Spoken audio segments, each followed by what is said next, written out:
You'll join us in the pledge, please?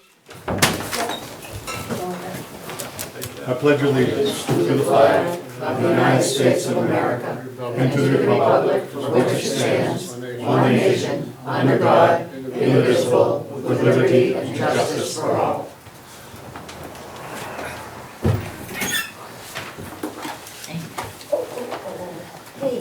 I know how valuable the superintendent's time is, so I'm going to end up changing the order of the agenda so that we can allow you to get home probably early one evening.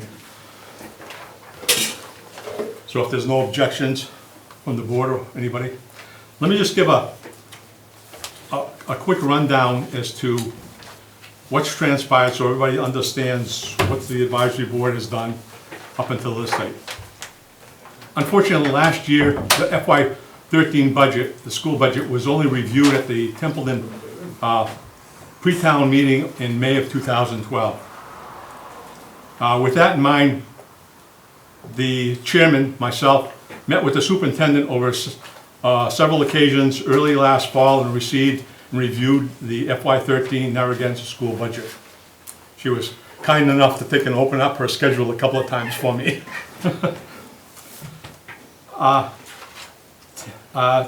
Templeton Advisory Board members attended all Narragansett Regional School District Budget Subcommittee meetings in the February-March 2013.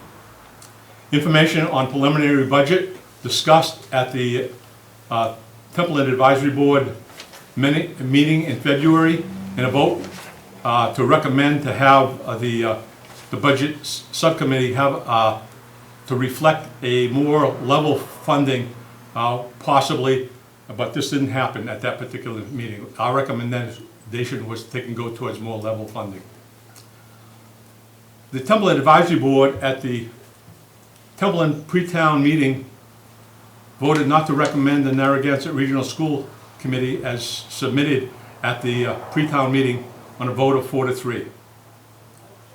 Again, the Templeton Advisory Board met in July 24th in the pre-town meeting and did an evaluation of the budget, again with the new state school revenue numbers, and reviewed the vote. Was unanimous to recommend a no vote at the July town meeting.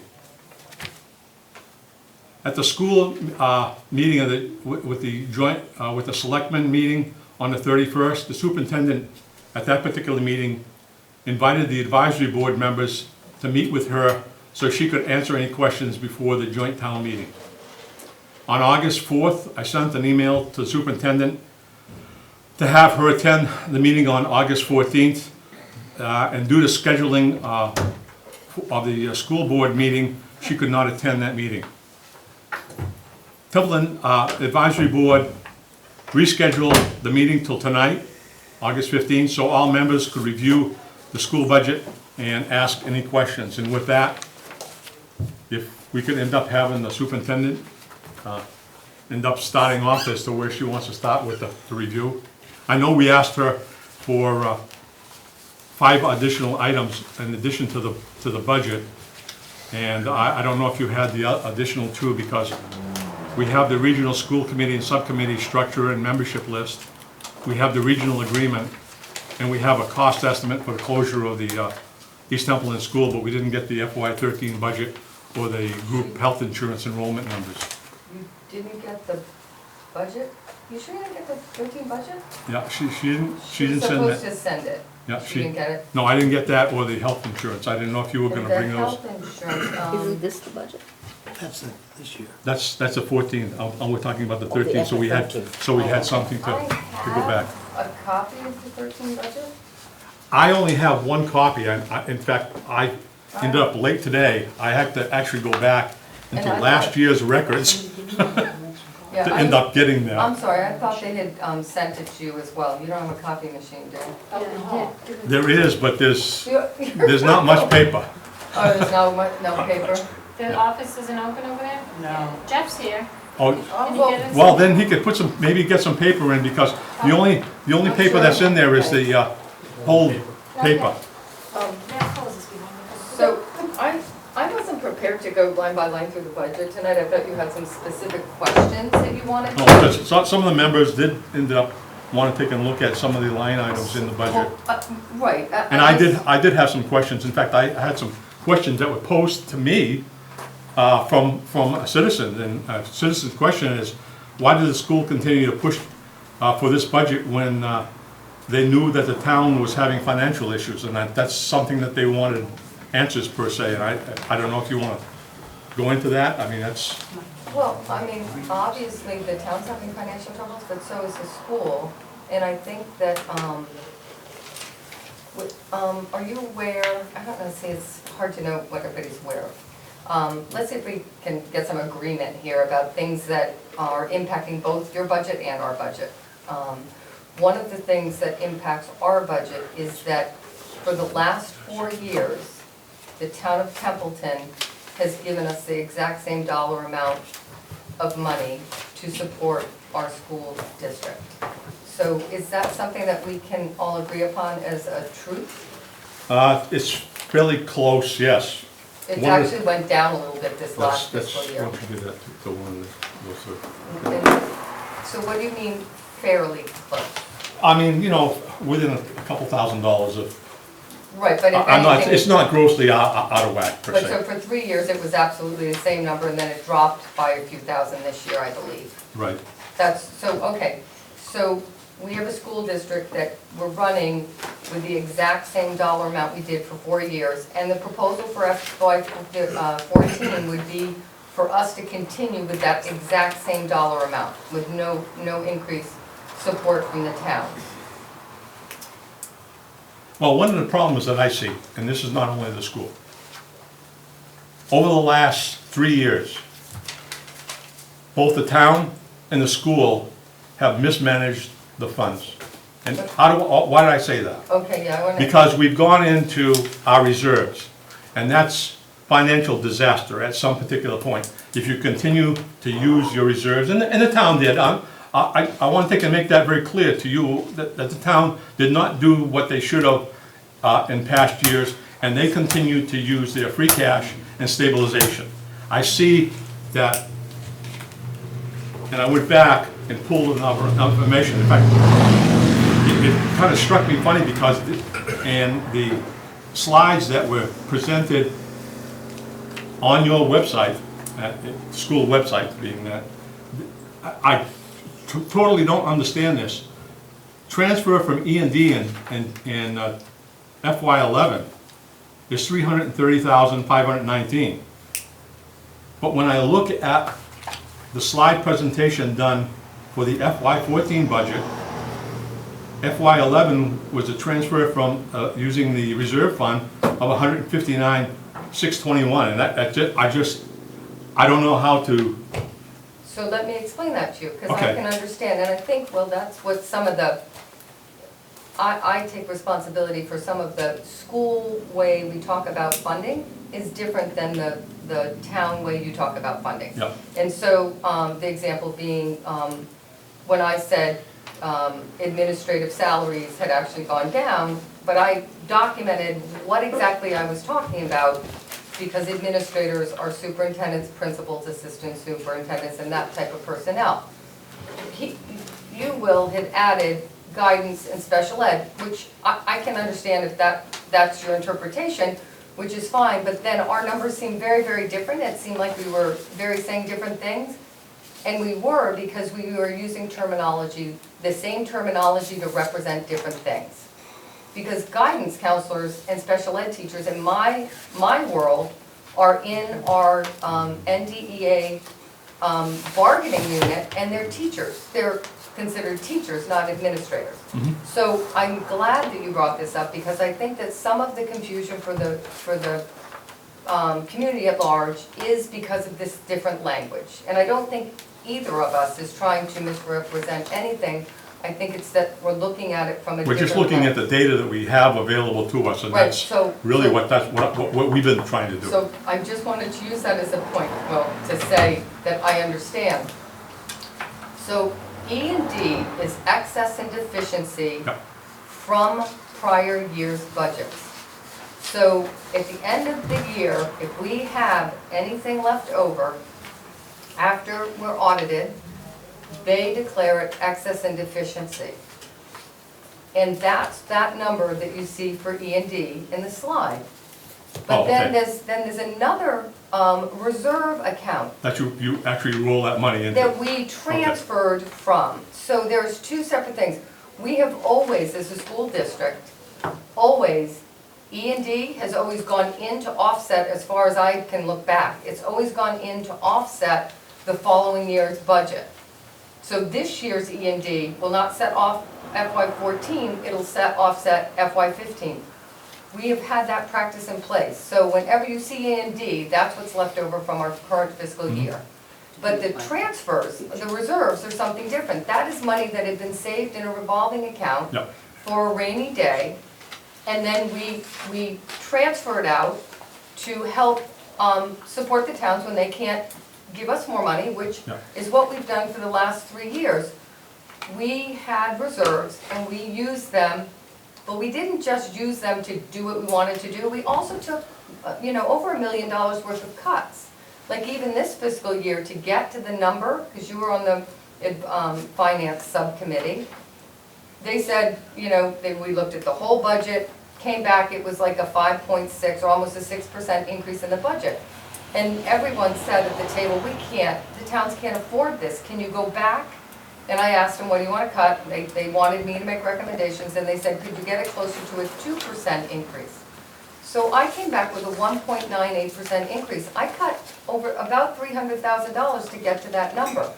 But when you say fiscally irresponsible, we didn't backfill to get what we wanted. We cut a lot. We closed a school. We've cut 17 teachers.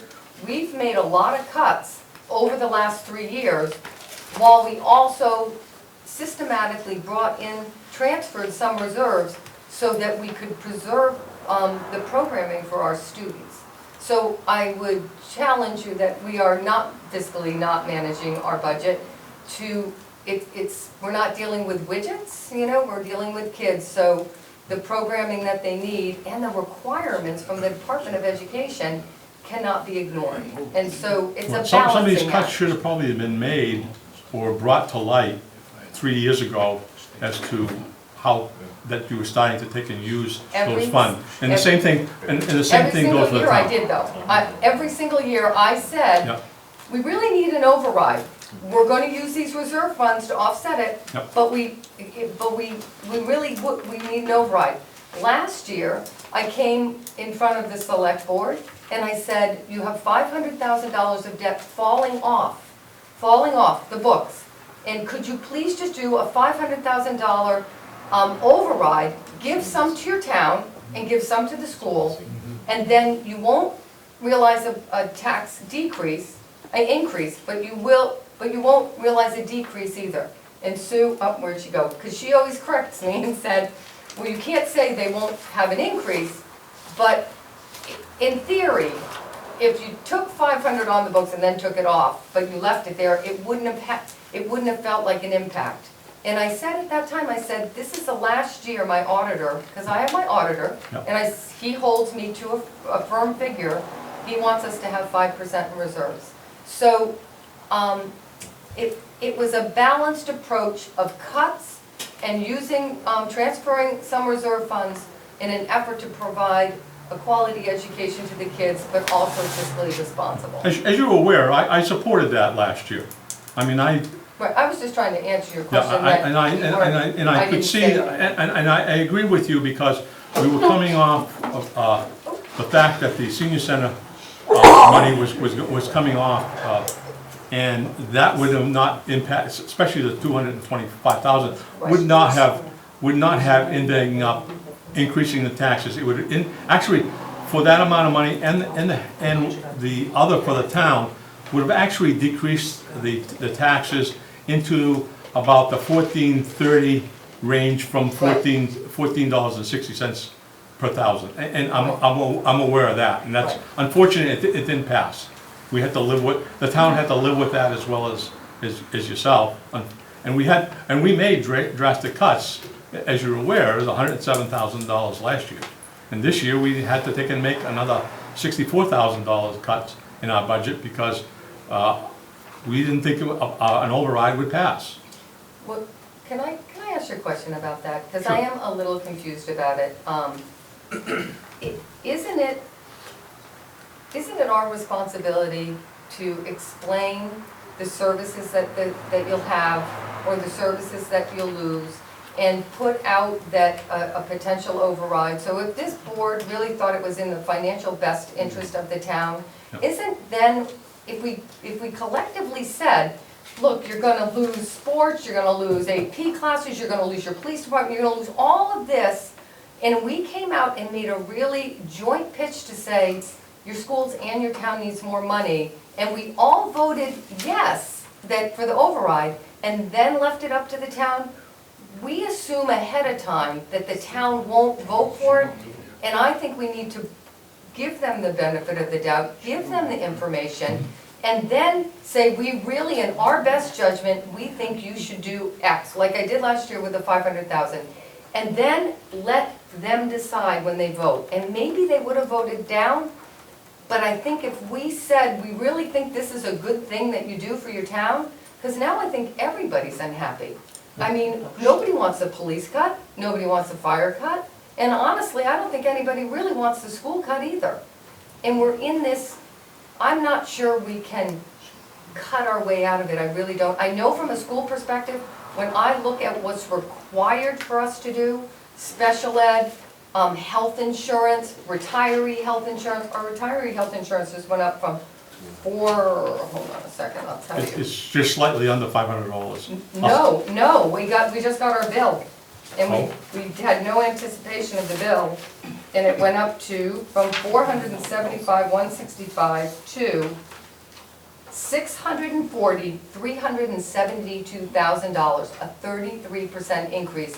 And there was absolutely no way we could have anticipated that increase. The retirees in the system went up 10%, and the people that just got retired went up 12%. You know what the worst news about this is?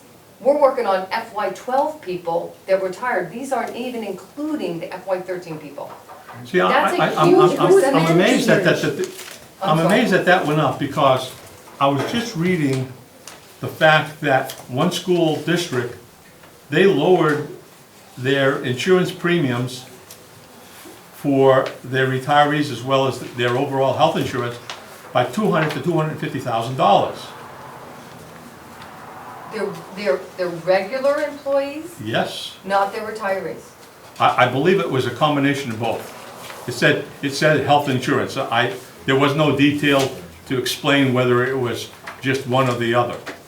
Well, here's some numbers for you. The two, oh, you're a peach. I can't believe you're doing that in your And chair. your original is still out there, they're working on. Okay, more of thanks. it. So here's the budget, and then here's some sheets, and in here are the two letters from the GIC about our assessment. But let me, so just take one of these two. So let me explain how health insurance works at Narragansett. And you remember Tammy, right? The amazing treasurer you had and how brilliant she is. So when she was working for me, even though she's moved on to Narragansett too, she did some research for me, and she researched all the way back with the law, when we adopted certain parts of the law. And we're in a Neshoba trust, Minuteman Neshoba trust, for our regular employees that we have currently on the books. A group? It's a group, yes, it's a group, and they actually perform very well. In fact, I think they used about $1 million this year to help offset any of the increases, and we had a slight increase. And they're managed well, and it seems to be going well. And the year prior is when we changed all the plan designs, and we actually reduced the budget by I think it was around 300, don't hold me to that figure, but we had to share that with the union because the union had no choice. And so now they have much higher co-pays, much higher deductibles, our regular employees, and they're feeling the pinch because their medical bills are much higher now. But now this fiscal year, we didn't have to share that anymore. And so we still have, you know, it didn't go up a lot. But with the retirees, they're in GIC, which is that state one. And we have no control over that portion of our budget. If we took our regular employees and put them in GIC, then the retirees would come over with us and we would have more control over plan design and also the percentage of contribution they make. But right now, some of the older retirees, which is fair, pay 10% and we pay 90%. And then there's a scale and it's 15, and I think the teachers that just retired pay 20%. Our actual active employees pay 25%. The thing about it is that we have absolutely no control over that pool of money. So we have no control over that bill that we got. I know the town has insurance that we don't have any control over, and that's something that you can't cut. Right, but I'm saying even more than that, at least in the group we're in, we go every couple months and we actually control what we do and how we do it. We make decisions on that pool of money.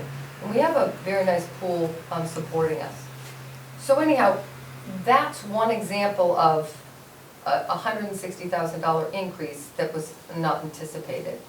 And I forget why we started talking about health insurance. Oh, it was one of the things that you can't control that goes up. That on the cover sheet here that I gave you, I asked Anne Marie to look at all the things that we really don't have a lot of control over, but that go, and I asked her to track them from FY10 to FY14. And you can see the progression in special ed tuitions. In 2010, it was just under 500,000. It's this sheet here. And for FY14, we're at $937,636. These are all things beyond our control. Medical insurance for retirees, that's in there from 532 up to 702. Medical insurance, 1,578 to 1,826. Unemployment has gone up because we cut 17 teachers. There's a cost to that. Our unemployment from 2010 was 64,000. We're up to 80,000. Equipment leases have gone up over time. We lease most. We don't really buy equipment. We pretty much lease computers. It's lease for 3 and keep for 5, something like that. So it's fiscally reasonable. Our equipment purchases were 192. We're down to 151,000. Our utilities from 306,000 up, and now they're 314,000. And don't forget that we cut East Templeton School. We cut a whole school out of that, and we're still, you know, about That's one of the the same. reasons we looked at that and said, okay, what's the savings there that Well, you see, potentially help it the went budget? down. Well, it went down, but now it's going right back up. That was in FY11 we closed out, right? I think it was FY11. You actually close it in the 11-12 FY11, which meant in June of 12 was actually closed. So it's been closed. It'll be let's see, wait, That's FY12, right? Yeah, right. That's it's on that that'd be sheet. 11. But the 11 fuel would be is the 11 same into thing, 12. 225,000 up to 317. Yeah. So you can see that 15 million is really somewhat controlled. And we don't have a lot of, and then on top of it, you have a new evaluation system, which takes time and money. You have required professional development, which you have to give your teachers professional development. You have, we're required to have principals. We're required to have, you know, a superintendent and a business manager. It's just not like we have, like I know we have a multi-million-dollar budget, but so much of it is mandated that we have. Right, I did pull up from the Massachusetts Department of Elementary and Secondary Education. This is in your packet. Total expenditures per pupil, all funds by function in FY12, and it might not have 13 in because you haven't inputted that in. And the thing that struck my eye was that everything was slightly less than the average for the state, except one thing, administrative. And that's the thing that we have talked about previously, is the administrative cost per pupil seems to be higher than the state average. Part of it is that administrators are paid more, but also, you have multiple buildings. So you have, Baldwinville and TC, and if, when we ever get the school built, there should be some efficiencies. When we closed TET, we had efficiencies, as the list is on there. I don't know if that was before the business manager position was actually cut out of the fiscal budget. I think it was. So it was the year before that, so we cut that position out of the budget. So I understand, and I think that we've tried to respond to the concerns. But I guess I would say, if you're looking at this and you're looking at $600,000 or $850,000, the only place, and that would be going below a level funded, not level services, but we are level funded from the town. We'd be going below that level fund from the town. And the town has gotten a 2.5% levy limit every year, and we still have had the same amount of money given to us. This is the first year we said we can't do it anymore. And I get it, I mean, I get it, I know we're all broke. Most of that money is gone to, just like yours, is gone to fixed costs. One of the things that we did talk about at the last meeting, and this was handed out at one of the selectmen's meetings, and it's not, I don't think everybody totally understands it, is the fact that through the Department of Elementary and Secondary Education, they have a target goal of 39.43%. When I looked at line 2414, it actually shows that the required contribution that this is the state talking, not me. You have the formula sheet? You're right, this is the formula sheet that. Yes, okay, yeah, go ahead. That Mr. Gary ended up handing out. Right. It shows $4,170,850. The town is above that by about $300,000. The town has already passed in the annual town meeting for the school a budget of $4,430,000+ here. So that's we're roughly about $300,000 above what the state says is the required local contribution, the minimum. Right, but then you gotta look at the amount of effort, because that formula is all about trying to get a balanced approach. I'm trying to find the sheet. The formula is complex, and it's how they figure out Chapter 70 annual minimum contribution. But to look at just that one figure doesn't tell the whole story.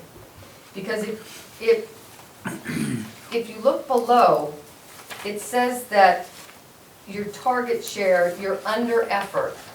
And then it says shortfall from target after adding increments of 10 to 15, you're short $792,568. From the target, not from the minimal, from the target. Target share. We all like targets, per se. That may not necessarily be something that we can get to. Well, but you are, Would I like to be able to give you that as a target? Right. Absolutely. I'll sit here and tell you that I'd love to end up having the town have enough money to end up getting to that target. It just comes down that, right, but unfortunately. what this formula is used for is to, across the Commonwealth, set a benchmark that's even, I'm not gonna say fair, but it's equitable. The formula is balanced against every school district in the Commonwealth. So you, Templeton, based on the other schools in the Commonwealth, are under effort from your target share. In FY, hold on, I can tell you, I've got my major spreadsheet here. In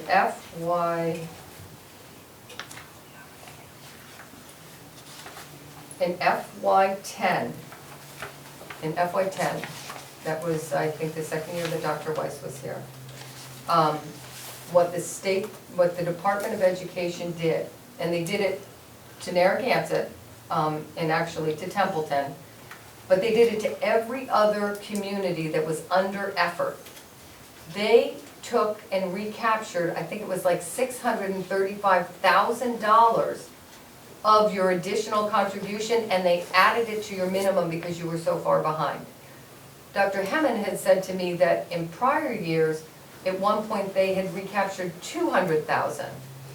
And so I called the Department of Ed and said, well, how did you do, why did you do that? And if they're far behind now, and they have additional contributions from that override, why wouldn't you recapture that? Because the town had set it aside for the schools. And they said that when they do that, they do it across the Commonwealth for every district that's under effort. So, well, I don't agree with this formula. Honestly, the formula has not kept pace with the rise in special ed costs and the rise of health insurance. So when they set this formula way back when, they set it 2.5%. It's going to go up about 2.5%. Our special ed and our healthcare costs, as your healthcare costs, have far exceeded that. So the formula isn't even equitable right now. So we can argue about the formula, and I get that you're paying this, but if you were paying, if everybody in a perfect world in the Commonwealth paid what they're, were exactly at effort, not above and not below, Templeton would be paying $792,000 more, which is, I'm not saying, you begin to think that you could afford that. Yeah, if you add what we, above and beyond what we've given you, we're about $300,000 from that targeted. I won't disagree with you. No, I think that's accurate. I won't disagree with you one bit on that. It's nice to have targets. You need to end up making sure you have something that you're striving for, so that the community knows what you're striving for. Believe me, that's not the issue as far as I'm concerned. One of the other things that I did look at, and we did discuss this at the last meeting for the board, is we looked at the enrollment for the school. And what is really noticeable for the district is since 2006, the enrollment in the district has dropped. And why do I bring that up? Because I asked at the budget subcommittee, as you recall, actual pupil numbers, so I could understand how many pupils were in the system. And I think I gave both of those to my members here so that they can end up seeing. What I did find out is, again, this past year, now I know that's a fluctuating number, believe me, I know that. No, it's been a decline, you're absolutely right. It looked to me like the number was 1,464 students, which is down from 12. So it's still decreasing. It is, although I think for next fiscal year, we're seeing that increase again, because we had to go back up to 4 kindergarten classrooms, and there's still over 20 in a classroom. So last year, we had 3 kindergarten classrooms, and next year, we have 4 kindergarten classrooms, and I think they have 20, 21, 22, which 20 would be your maximum size. We used to have kindergarten classrooms of 15. In addition to that, we had 180 preschool 3- and 4-year-olds identified. So I think what's happening is, and if I have enrollment projections done by NEAS. Because the state is actually, and I was amazed at this, the state is actually projecting a decrease overall in the state of enrollment numbers for the entire state. Shame on those people for not having babies. I don't know, I don't think anybody can afford them, or they don't have enough health insurance. And that's the other thing that I saw today is that it came out in the paper that a child today is costing you $250,000. I can understand why some of the parents are foregoing that per se. But I know that has an impact as to why it's dropping. But I see that, and I know it has an overall impact. And we talked about this as a community. It has an overall impact that we see that dropping too, and we know that eventually we're going to have to take and end up doing something, either dropping individuals out of the workforce for the school. Well, but that's what we've done. That's what we've I- done. well, that was- We combined grades. That was another question, and this was just handed to me prior to me coming in, and I read it really quickly. Somebody asks about elimination of the 15 employees. They'd like to take and end up knowing where the 15 positions are, instead of rumored, with actual names and job titles, etc. Because they felt that there was people that were just moved around, and I can't answer that. I can only tell you what the question is on the piece of paper Well, that was. I can tell you the answer, and yes, we absolutely do move people around. There's no doubt about that. I mean, when we closed at East Templeton School, okay, we did that because it was a redundant classrooms, okay? So I think, let me see if I get this right. Baldwinville was K to 4, and they had 2 kindergarten, 2 first, 2 second, 2 third, 2 fourth. I think that's right. And then ET was 3rd and 4th, and they had 2 classrooms of 3rd and 2 classrooms of 4th. And Templeton Center was kindergarten, 1st and 2nd, and they had each 2 classrooms. So when ET was closed, the class sizes went up, so they were like at maybe 16, 18, and then we did the switch and we moved the 3rd and 4th grade, closed ET, moved them to Baldwinville, and then in 3rd and 4th grade, there were 3 classrooms instead of 4. So right there are 2 teachers that got cut. And we also reduced a nurse, that's another one, and I do believe we reduced a secretary. I don't have the sheet in front of me. So there's 4 positions right there when we closed ET. And so those positions, those people did get moved. And then last year, we saw that the class sizes were low for kindergarten, 1st and 2nd grade. And again, we had kindergarten, 1st and 2nd over in Baldwinville.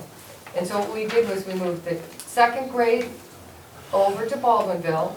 So instead of 4 teachers, we went down to 3, 2nd grade. There was a reduction of another teacher.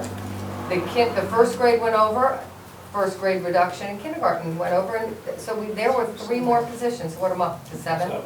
So we did a lot of that. We cut the environmental science program at the high school. That was another teacher.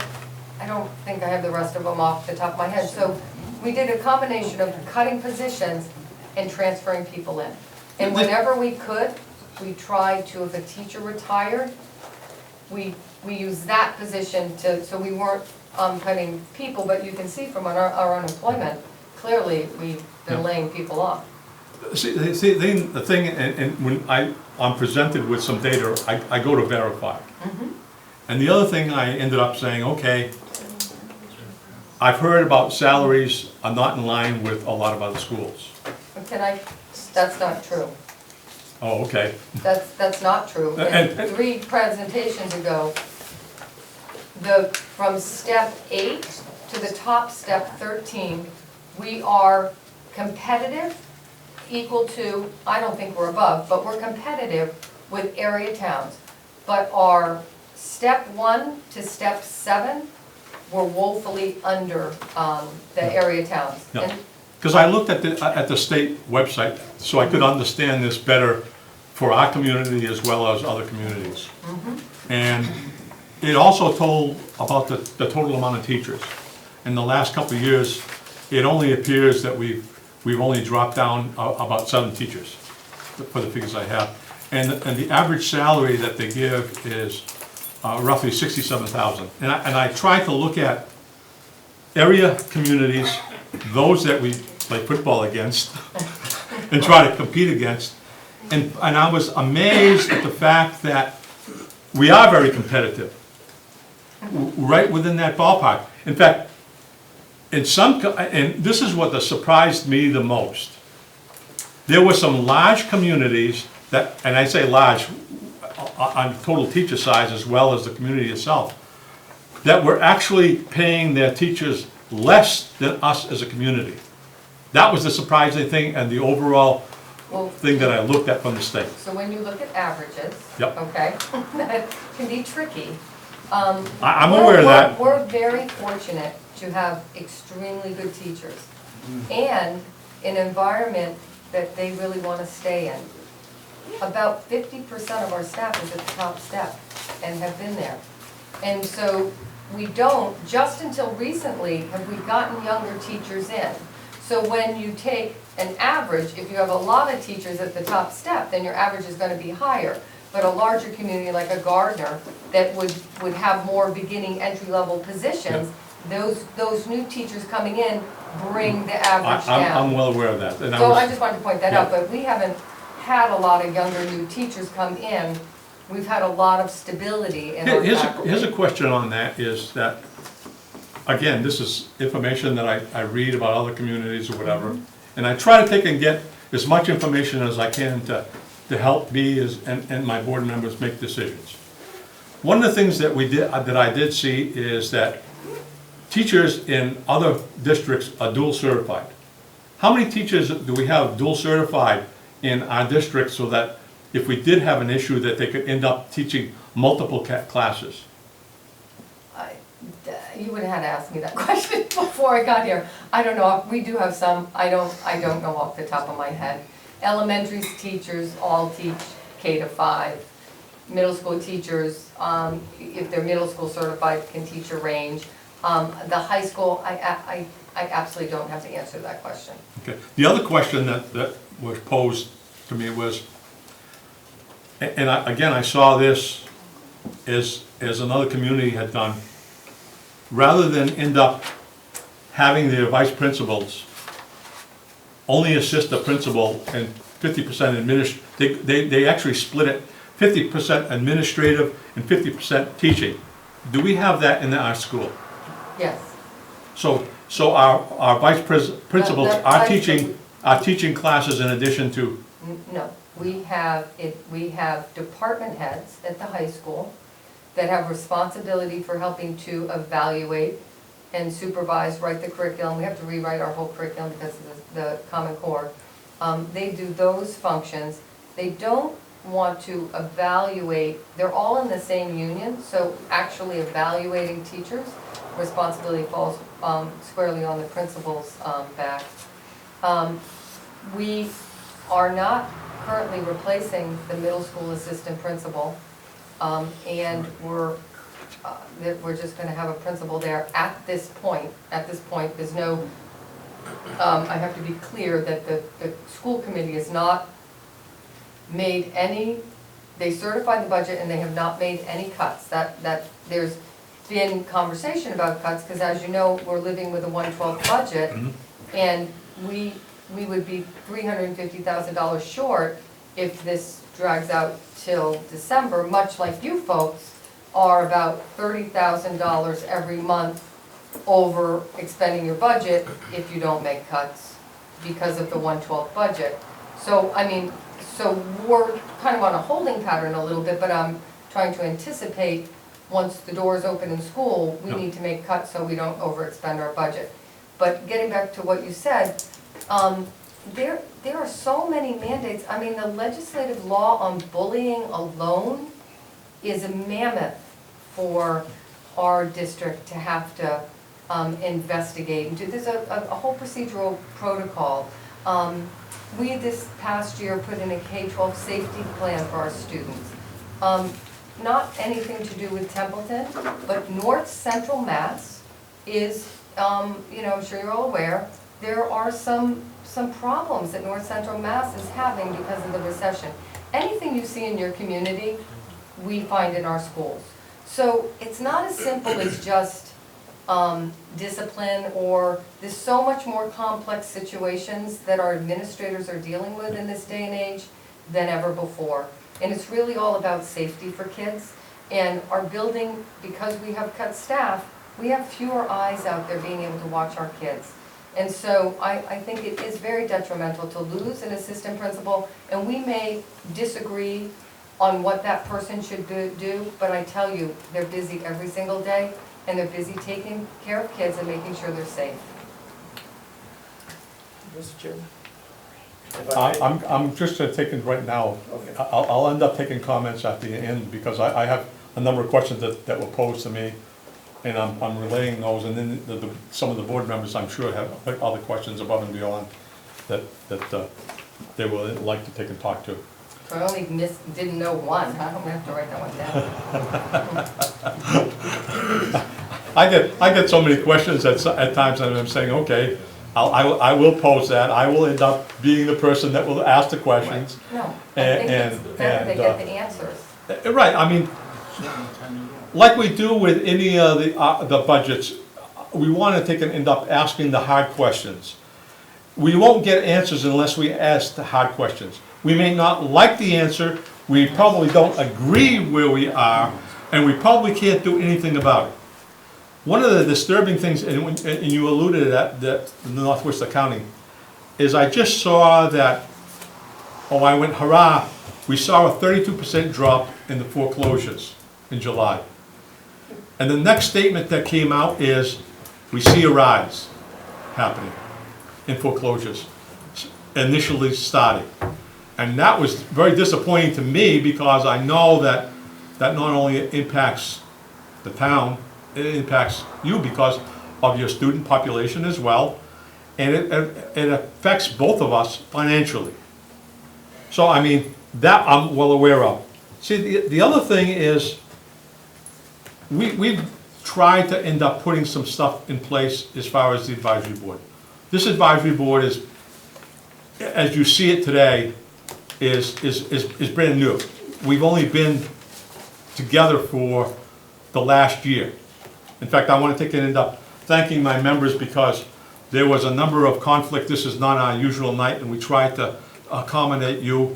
And I was really, at one particular point, was not sure I was going to have a quorum.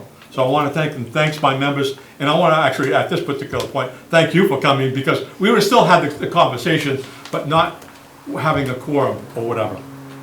The other question that comes up, and because of budget strategies per se long term, the advisory board has put a number of things in place to try to end up helping the community in just this last year. And it's in 13. I mean, we did this in about 3 or 4 months' time. We put a vision, mission statement, we've got a financial policy. Trying to end up getting the community to where it should be from where it is. So the question that begs to be answered is, what's Narragansett Regional School's budget strategy to sustain a level budget by increasing revenues and reducing costs? Would you like to know? We have a plan, and we've had a plan. Okay, so. Would you like to share that plan with I us? will love to share that plan. So, understanding the financial picture, I think it was November, it could have even been October, I froze our budget last year. I froze it and said, you can't, we got school going, we got the supplies going, and any and all purchases were really scrutinized by me. Because in an effort to say, let's use up every supply we have, let's just really tighten up and try to spend as little as we possibly can out of this fiscal budget. We didn't know if we had an increase in out-of-district school placements for our special ed. And so to that end, we haven't gotten our E&D certified, because years ago, you had $200,000–300,000 a year in E&D going over to the following year to help that next year's budget.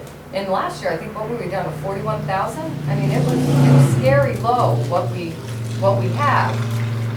So in that effort, it's not certified, so don't hold me to this number, but it looks like it's gonna be between $150,000 to $190,000 that we're gonna be able to use for E&D for FY15. Coming off of 13. Come off of 13. So we worked really hard to try to get that E&D figure back up.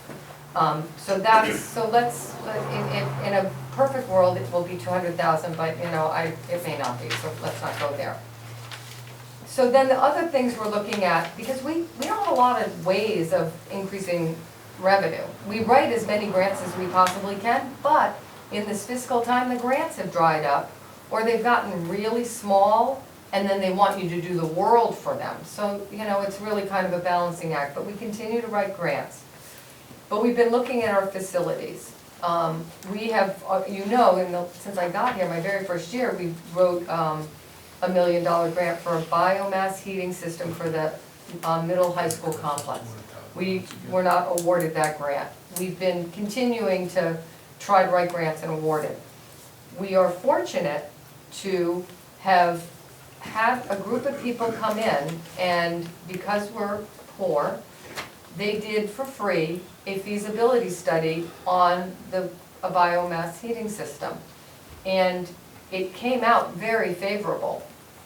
And it looks like, and they did pellet or a biomass boiler.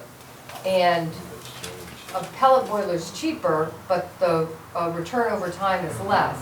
And a biomass heating system is probably closer to 2 million, but the payback over time is actually much better. But the real beauty of the biomass is you build your local economies, because we're requiring chips, and there's a definite connection between increasing your local economies and us getting a biomass versus a pellet. Pellets wouldn't have the same impact on the environment. So we were one of, I think it was maybe 5, maybe 8, I don't know if it was all school districts or nonprofits. We got a WB Bug grant, and it's the forestry, I think it is, that USDA, and combined with the forestry, we got a $250,000 grant for the schematic design of our biomass heating system. So this will be presented at the school committee next week, if anybody's interested in it. You can write for USDA loan at 3%, but then there's also from the Department of Energy in the state of Massachusetts, there's a Sapphire, I might be saying that wrong. And if we can show that we can reduce our energy costs by 20%, then we can get a 1% loan for any of the work we do. And that would include the biomass heating system. So if we just outright funded the biomass heating system, we would infuse about $90,000 to $100,000 annually into our operating budget instead of giving it to the oil companies. And if we could get a 1% loan, we could even put more into it. And then we're also looking at developing a solar system so that we would be able to offset our electric use. So unlike you, we can't really come up with ways of generating income, but we can be really fiscally responsible. So if nothing else, if we continue to get our E&D to be about $150,000 a year, and we get another $100,000 a year to $150,000 a year in our savings, if we get our goal is to have the biomass heating system in next year, that's $300,000 that we've gotten. The only other way that we can write grants, and we'll continue to write grants, but the other way is to attract kids for school choice. And you have one of the best school districts in the area. The question I have around that, and I'm not taking anything away from the biomass, is why wasn't performance contracting look at something similar to Montezut Regional? The reason I say this, and I'm kind of letting the cat out of the bag earlier, because the advisory board has talked about that, and we'll, unfortunately, have some selectmen, and we'll probably be talking about that. We are actually looking at some additional things about looking at performance contract, and this actually plays into you, is looking at performance contracting as well as using CPC funds for not only our town buildings, but also Templeton Center and Baldwinsville over the next couple of years, and actually having goals set for that. Again, it's got to go through, we'll be discussing that and making recommendations to the advisory board and making to the selectmen, but it has to go through town meeting to get performance contracting and also CPC. Unfortunately, CPC didn't end up helping us last year with East Templeton. I think it was not totally understood, unfortunately, but we would have probably turned around and saved ourselves as a community, like you, we're trying to save money, over $50,000 of leasing this building versus going into at least having an office building that we could go to. And looking into the future is looking at other buildings that we have and actually fixing those up, and they become assets of the community, which if you, the key that you see all good financial communities do is they maintain their assets. That hasn't happened, unfortunately, in this community, for a lot of reasons, and I don't want to go down that path. There's a lot of reasons why. We've got to take and be more cognizant of that before we end up actually building a new, as an example, a new town hall. Is to take care of the assets we have, utilize them until we are in a position to take and end up doing that. Just as you were aware that you end up needing to do some stuff. So those are, and I don't understand why you didn't look at performance contracting. We have. You have. 2 years ago, and the facilities subcommittee decided that it wasn't really that advantageous to us, because if we did things like the roofing project instead, and we did that great roof, saved us, I don't know, maybe 10 or 15% on our oil already. So, but we get those savings ourselves, so it was the performance contracting, it seemed like we were giving too much to the people that were doing it, and we weren't getting as much infused into our operating budget. So the way we're doing it is we're actually doing it on our own, trying to get grants for it, and then Well, see, under performance contracting is, I understand it, going through, because I've been to one of the webinars, and you end up having a company come in. They end up showing you what those savings can be. They guarantee those savings. If they don't materialize over the 20 years, they give you the money. right, but because the way they guarantee it is they set the bar pretty high, you know what I mean, pretty low, and we did thoroughly investigate it, and we're still moving toward the projects we would have anyhow, and we're doing it without having, performance contracting is good, we're just being able to do it in another way and actually get the operating budget sooner than having to wait the length of the performance contract. Some of the other questions under that, as far as the budget strategy, is that there was examples given to me as sports fees, and I think you alluded to that at one of the meetings. Fundraisers for band uniforms, other communities have done that. Saving box tops and getting the revenue from the manufacturer. We did that. I mean, myself, my aunt comes to me all the time and asks for the box tops from us, because she has somebody in the community, she lives in Gardner, that has, she gives them that.